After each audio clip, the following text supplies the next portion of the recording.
வணக்கம். இது தமிழ் விண்ணின் பிரதான செய்திகள். வாசிப்பவர் இருதியராசா மதுரா. முதலில் தலைப்புச் செய்திகள். பொதுமக்களுக்காக போலீஸ் அறிமுகப்படுத்திய புதிய வாட்ஸ்அப் இலக்கம். நாட்டில் கேள்விக்கு உள்ளாகிய 14,000 சிறுவர்களின் பாதுகாப்பு அமைச்சர் வெளியிட்ட தகவல். வசந்த சமரசிங்கவை அமைச்சரவையிலிருந்து நீக்க வேண்டும். நவீன் திசாநாயக்க ஆதங்கம். செம்மணி மனித புதைகுழி விவகாரம் உடனடியாக தீர்வுகளை வழங்க முடியாது அமைச்சர் அறிவிப்பு. பிள்ளையான் செய்ததாக கூறப்படும் கொலைகளில் துப்பாக்கிதாரி கைது. செம்மணியில் சிலர் உயிருடன் புதைக்கப்பட்டனர். சர்வதேசத்தில் அம்பலப்படுத்திய சட்டத்தரணி. ஒற்றுமையின் தூய்மையான நெடும்பயணம் எனும் கருப்பொருளிலான செயற்திட்டம் ஆரம்பம். ஊழியர்களின் உழைப்பை உறிஞ்சும் அரசு பொறிமுறையை நிறுத்து. இலங்கை வங்கி ஊழியர்கள் யாழ்ப்பாணத்தில் போராட்டம். தொடர்பான விரிவான செய்திகள்.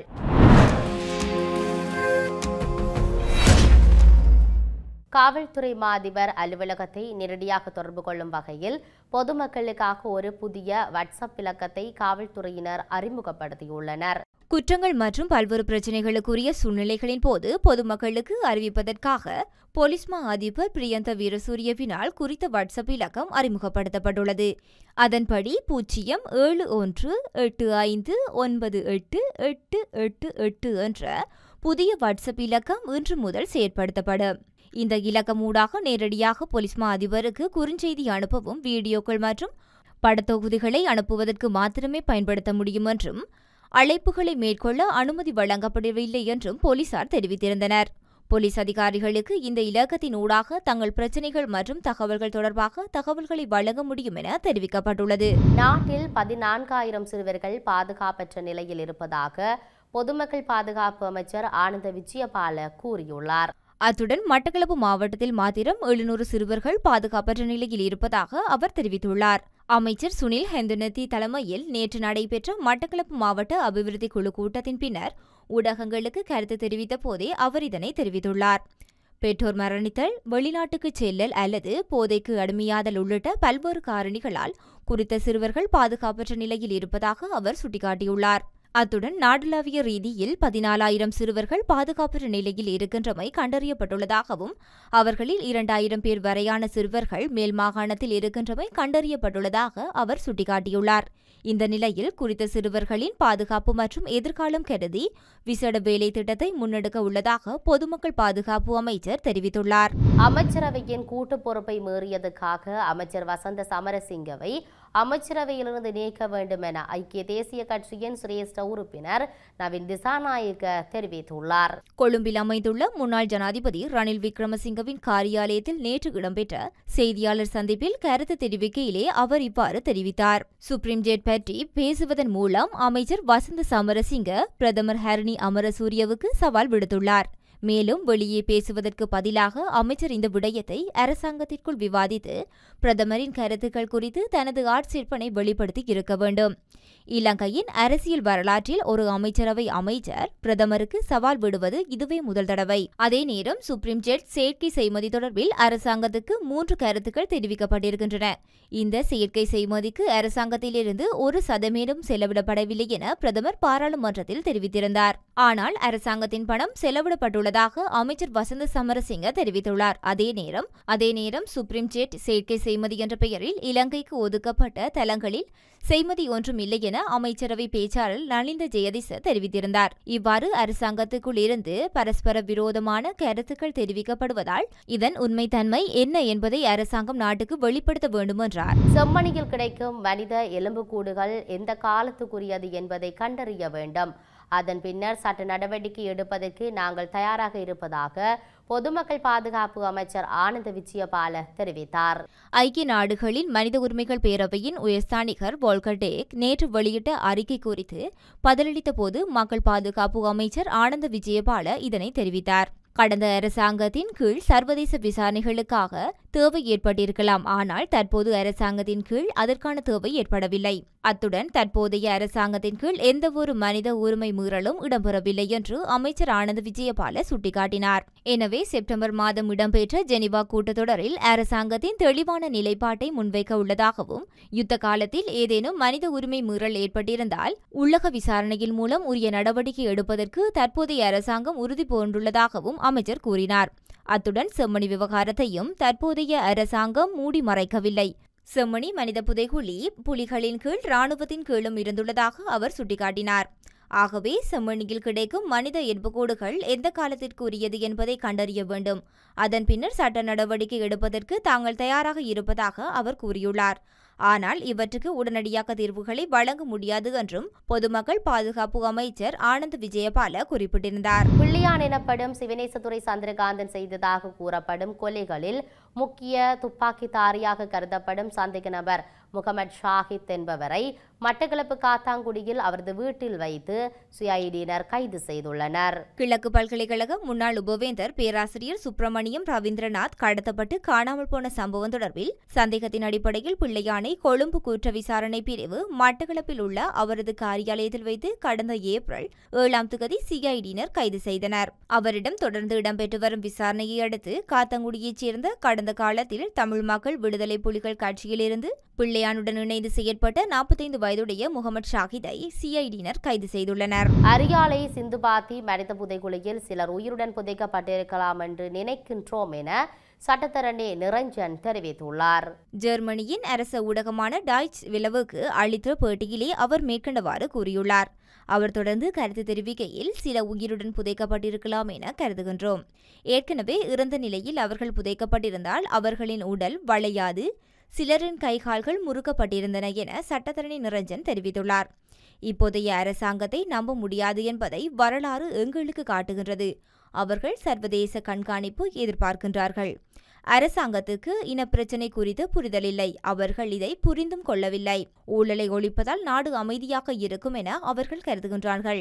ஆனால் நாடு கடனில் சிக்கியமை இனப்பிரச்சனையும் ஒரு காரணம் என்பதை அவர்கள் புரிந்து கொள்ளவில்லை என சட்டத்தரணி நிரஞ்சன் குறிப்பிட்டுள்ளார். இதயபூர்வமான யாழ்ப்பாணத்துக்கு ஒற்றுமையின் தூய்மையான நெடும்பயணம் எனும் கருப்பொருளான செயற்திட்டம் இன்றைய தினம் முதல் எதிர்வரும் 20ஆம் தேதி வரையில் யாழ்ப்பாணத்தில் முன்னெடுக்கப்பட்டுள்ள நிலையில் இது தொடர்பான விளக்கமளிக்கும் ஊடக சந்திப்பு யாழ்ப்பாண மாவட்ட செயலக கேட்போர் கூடத்தில் இடம்பெற்றிருந்தது.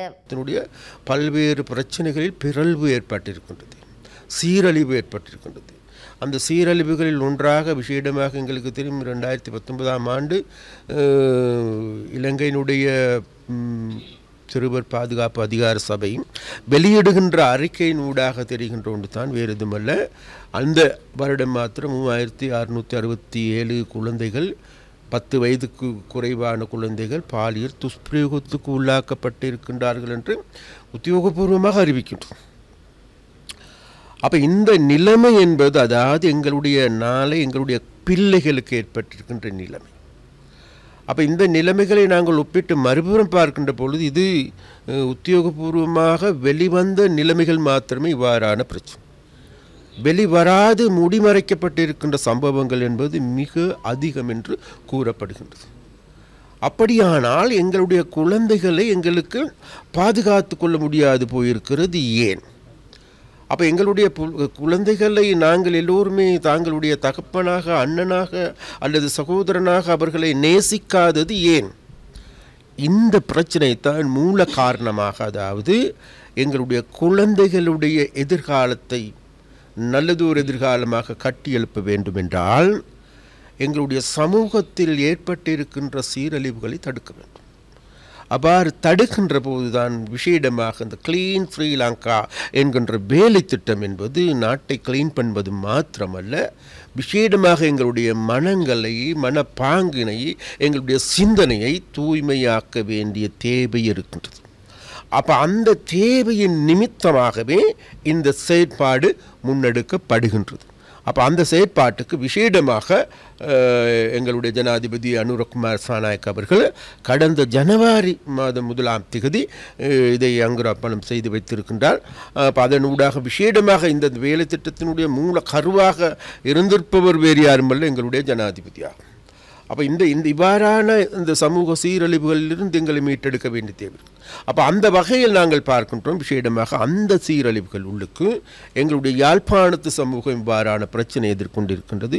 யாழ்ப்பாணம் அல்லது யாழ்ப்பாணியம் எங்கு இருக்கின்றது அல்லது எவ்வாறு வாழ்ந்தது, அந்த வாழ்ந்த யாழ்ப்பாணத்து மக்களுடைய உயரிய பண்புகள் எங்கு, உயரிய கல்வி நிலை எங்கு, உயரிய கலாச்சாரம், இலக்கியம் போன்றவை எங்கு என தேடி பார்க்கின்ற பொழுது இன்றைக்கு படிப்படியாக காணாமல் போய் கொண்டிருக்கின்ற நிலைமை. ஊழியர்களின் நலனில் அக்கறை எடுக்காமை, போனஸ் குறைப்பு உள்ளிட்ட பிரச்சினைகளுக்கு தீர்வை கோரியும் அதற்கான முயற்சிகளின் அரசின் அசமந்த போக்குக்கு எதிர்ப்பு தெரிவித்தும் நேற்றைய தினம் ஜாழ் மாவட்டத்தில் உள்ள இலங்கை வங்கி கிளை வலையமைப்புகளை மூடி அனைத்து பரிவர்த்தனைகளிலிருந்தும் விலக இலங்கை வங்கி ஊழியர் சங்கம் போராட்டம் ஒன்றை முன்னெடுத்தது. அத்துடன் தங்களது கோரிக்கைகள் நிறைவேற்றப்படாவிட்டால் எதிர்வரும் காலத்தில் அடையாள வேலைநிறுத்தமும் ஈடுபடவுள்ளதாகவும் இலங்கை வங்கி ஊழியர் தொழிற்சங்கம் அறிவித்துள்ளது. அதில் முக்கியமான விடயங்களாக இன்று நாங்கள் சில விடயங்களை குறிப்பிட விரும்புகின்றோம். 96ஆம் ஆண்டுக்கு பின்னர் வங்கியில் இணைந்து கொள்ளப்பட்ட ஊழியர்களுக்கு பென்ஷன் என்பது இல்லாமல் இருந்தது. தற்பொழுது அந்த பென்ஷன் ஒரு சில வங்கிகளுக்கு நடைமுறைப்படுத்தப்பட்டாலும் பழைய பென்ஷனோடு ஒப்பிடும் பொழுது அது எந்த விதமான நன்மைகளையும் தருவதாக அமையவில்லை. மற்றும் பல்வேறுபட்ட வங்கிகளுக்கு இந்த திட்டமானது இன்னும் அமல்படுத்தப்படையும் இல்லை. அடுத்ததாக மேலதிக கொடுப்பனங்களுக்கு கிடைக்கும் ஒரு பலன், அதிலையும் கட்டுப்பாடுகளை விதித்து அப்படி ஊழியர்களுக்கு வழங்கும் அந்த மேலதிக பலன்கள் ஒரு ரூபா வழங்கப்படுமா என்று சொன்னால் 2 ரூபா திரைசேரிக்கு வழங்கப்பட வேண்டும் என்ற கட்டுப்பாடுகளை விதித்துள்ளது. உண்மையிலே குறிப்பிட போன சொன்னால் ஏற்கனவே லாபமாகவும் வரியாகவும் வங்கியில் உழைத்து வழங்குகின்ற லாபத்தில் ஊழியர்களுக்கு வழங்கப்படும் பங்கில் மீண்டும் 2 மடங்கை கேட்பது என்பது மிகவும் ஒரு கவலைக்குரியமான விடயம். அடுத்ததாக HDFC வங்கியை பொறுத்தளவிலே HDFC வங்கியின் ஆரம்பிக்கப்பட்ட பிரதான நோக்கமாகிய வீட்டு அபிவிருத்திகள் கடன்கள் தொடர்பாக அந்த பிரதான கடன்களை வழங்குவதற்கு கூடிய தடைகள் விதிக்கப்பட்டுள்ளன. மற்றும் மேலும் கட்டுப்பாடுகள் மற்றும் ஊழியர்கள் சேர்த்துக் கொள்வதிலும் கூடிய அதில் தடைகளுக்கு மற்றும் பிரேஸ் அபிவிருத்தி வங்கியை பொறுத்தளவிலே ஒரு தலைவரை நியமித்து நிறைவேற்று அதிகாரம் கொண்ட தலைவராக அவர் செயற்பட்டு வங்கியின் சகல நிர்வாக நடவடிக்கையும் குறிப்பிட்டு எதிர்காலத்தில் அந்த வங்கியின் கேள்விக்குறியை இதாண்டி